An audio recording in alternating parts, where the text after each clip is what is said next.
اعوذ باللہ من الشیطان الرجیم بسم اللہ الرحمن الرحیم۔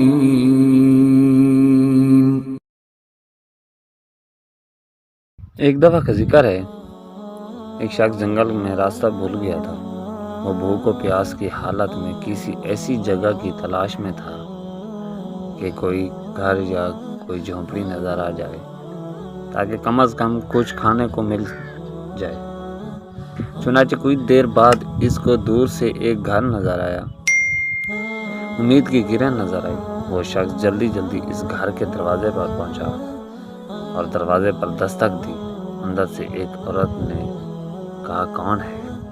اس شخص نے کہا، میں مسافر ہوں اور بھوکا ہوں، کچھ کھانے کی چیز مل جائے تو مہربانی ہوگی۔ چنانچہ عورت نے اس سے گھر میں داخل ہونے کی اجازت دے دی اور اسے کھانے پیش کیا۔ وہ کھانے لگا کہ اس عورت کا شوہر جو کہ کسی کام سے کہیں گیا ہوا تھا واپس آ گیا۔ اس نے جب اس شخص کو دیکھا تو اپنی زوجہ سے پوچھا، یہ کون ہے؟ اس نے بتایا کہ ایسے آیا ہے اور حاجت مند تھا، میں نے اس کو کھانا کھلانے کے لیے یہاں پر رکنے کی اجازت دے دی۔ چنانچہ اس شخص نے کہا، یہ کون ہوتا ہے جو ہمارے ہاں کچھ کھانے کھائے؟ چنانچہ اس نے مسافر کو ذلیل کرنے کے بعد گھر سے نکال دیا۔ وہ پھر جنگل میں کسی دوسرے سہارے کی تلاش میں چلنے لگا۔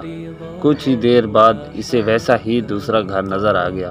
چنانچہ اس نے وہاں پر آ کر آواز لگائی، مسافر ہوں، اللہ تعالیٰ کی رضا کے لیے کچھ کھانے کھلا دو۔ وہاں سے بھی ایک عورت نکلی۔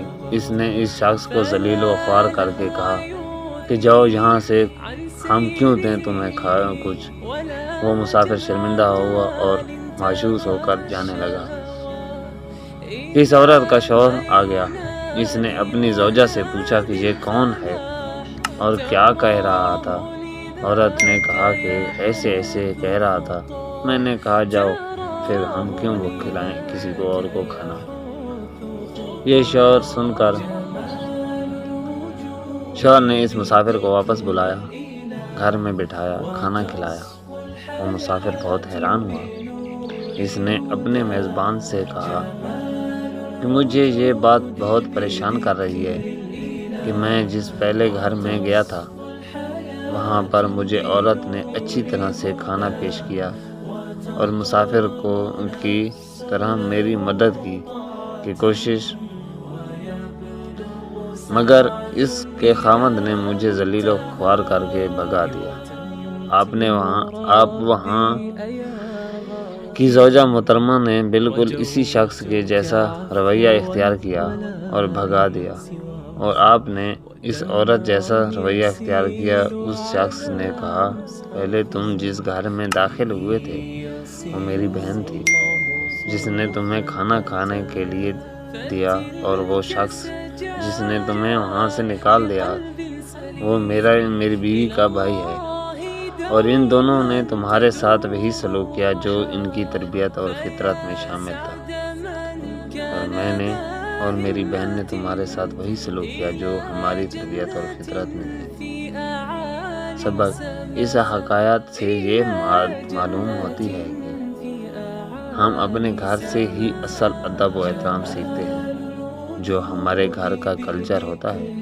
اگر گھر میں بچوں کو ادب و احترام، حسن سلوک، صلہ رحمی، درگزر، ایثار و قربانی اور نیکی کرنا سکھایا جائے تو عین ممکن ہے کہ بڑے ہو کر یہ بچے وہی کریں گے جو ان کو کرنا سکھایا گیا تھا۔